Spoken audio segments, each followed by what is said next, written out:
Alright guys, wonderful tractor behind me. I've got some bad news already. A couple nights ago I was working away and I heard a good pop. I thought it was just the normal things going on. You know, machinery creaks and pops. And where it was a newer piece of machinery, I didn't know what was the difference between good pop and bad pop. And while taking a look at it, I moved the hoe and it fell off. Take a look. Yes, I smote his ruin upon the mountainside. So the problem comes down here.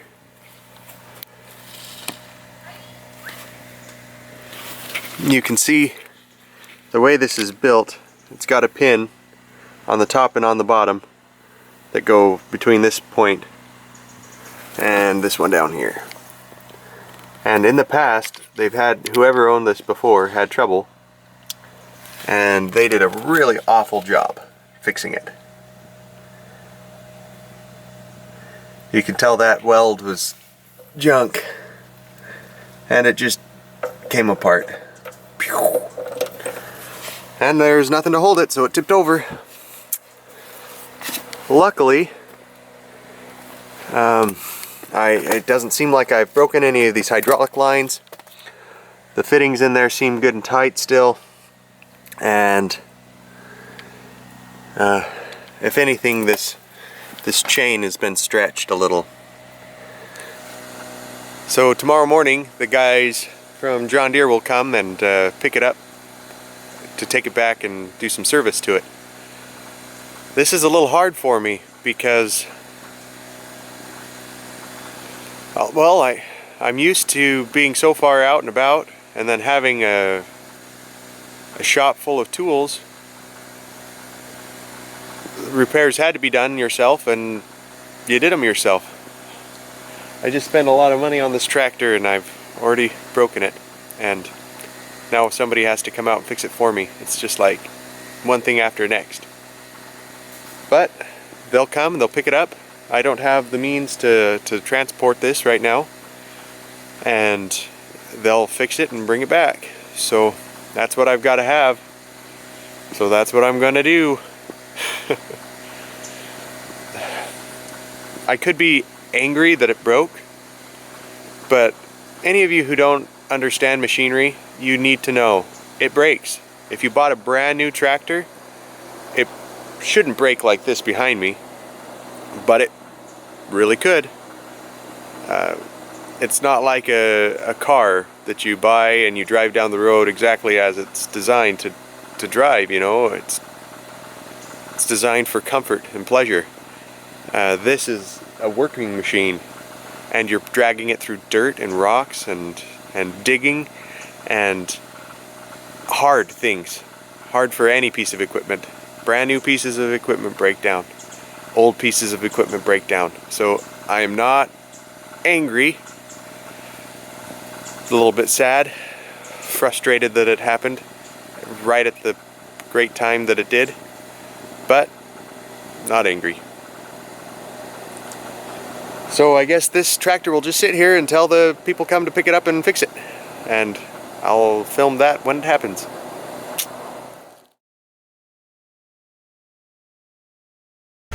Alright guys, you see me here trying to fix this attachment. The guys from the John Deere dealership were supposed to come this morning. I got a phone call that their truck is broken down, their equipment's broken down, something like that. So I need this tractor. So I am trying to get it hooked up and fixed up well enough that maybe I can take it in. I don't know if it'll work or not. I should have a video set up so you can watch me doing it a little better. But honestly, this is a hard enough project as it is. I'm just not prepared for it. So really sorry guys. I'll give you updates as I go, but I can't set up a camera to show you every detail today. I'll let you know if it works, and I'll let you know if it doesn't work. Wish me luck. I know I say that a lot, but I need it. I'll let you look at it though. So the idea here is to lift up the hoe in a way that I can line this up and reattach it. I think there's enough intact there to hold it in place. And if I can get it all held in place, then I can draw in the hoe, get it all up tight, and maybe, just maybe, that'll fit in the back of my truck. Anybody of you that have done this before might be shaking their heads at me, but it's worth a shot. Gotta try. Worst case scenario, it won't work. I can just hook it back onto the tractor and they'll have it ready to load onto their trailer whenever they get here. Anyway, cross my fingers, doing some dirty, almost stupid work. What else can you do? Back to work. Well guys, with God's help, I got it back on.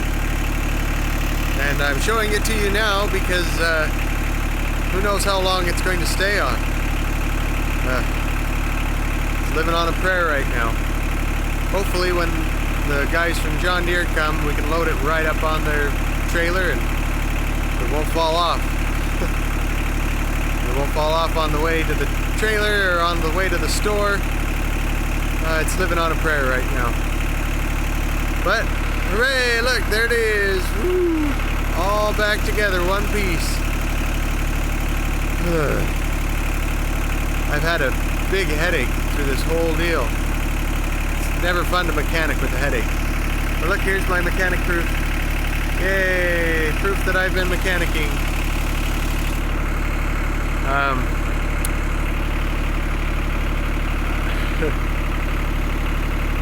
If you guys want a homestead, and you want a homestead with a tractor, you're going to have to learn to figure some of this stuff out.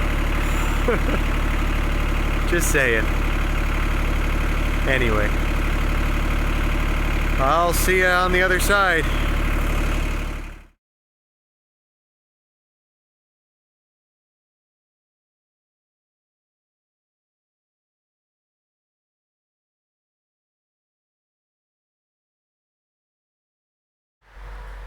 Well guys, I just shipped my tractor off. I didn't get any footage, I'm sorry. I miscommunicated with the guy and he's been waiting on me for 20 minutes. So I just hurried up and threw the tractor on this trailer the fastest I could and got him out of there. So, really appreciate him being patient with me, but I didn't get any footage for you. Just amazing. I'm not in my farming community anymore. I found out, see, he's a contracted guy. They don't own a piece of equipment, a truck and a trailer to haul what he's hauling, and so they subcontracted the job out to him to haul it to them. I'm just shocked, totally shocked that they don't have a service truck and that they don't have a method to haul equipment around, and it's because he said that's a big tractor. They don't have equipment to haul the big equipment like that big tractor of mine. That little tiny big tractor. Anyway, so I guess it's just the waiting game. They'll call me up and tell me how much it'll cost and when they'll be done. This was the other crazy thing. He was telling me that in the area, John Deere's the cheapest. Yeah, I'm used to calling the guy, the freelance guy with a truck full of welding equipment, and he's got a lift arm on his service truck and he's out there and he just does that for a living. That's my community that I left from. But whatever, I'm in a new world now. So less than $100 an hour for a shop rate, that's cheaper than a car mechanic. So I guess I'll go for it, right? Anyway, I'll stop boring you with all my chattiness, and I'll see you when it comes back. We can take another look at it.